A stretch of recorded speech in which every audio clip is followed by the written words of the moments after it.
Sapagkat kung ipinangangaral ko ang Ebanghelyo, ay wala akong dahilan upang magmalaki, sapagkat ang katungkulan ay iniatang sa akin.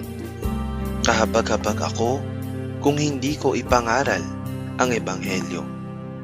Unang Korinto, Kapitulo 9, versikulo 16. Gaya ni Pablo, tayo ay pinili ng Diyos upang ipangaral ang Ebanghelyo para sa kaligtasan ng mga tao. Kaniyang kalooban bilang hari na ipagkaloob sa atin ang karangalang maging katawan ni Kristo sa mundo. Banal ang dala nating mensahe. Naghahatid ito ng mabubuting balita para sa pagpapalaya ng mga kaluluwang makasalanan, pinahihirapan, sinasaktan, at inaalipin ni Satanas.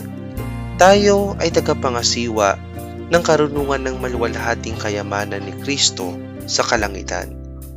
Kailangan nating ipalaganap ang kaluwalhatian ng ating Panginoon na tunay na nagmamalasakit sa ating lahat, na siyang lumikha sa atin ayon sa kanyang sariling larawan. Hindi niya tayo pababayaan. Bumaba siya dito sa lupa, nagkatawang tao upang tayo ay iligtas. Hindi siya nagbabago. Siya ay kagaya ng kahapon, ngayon, at bukas. Siya ay nagliligtas at patuloy na magliligtas sa pamamagitan natin.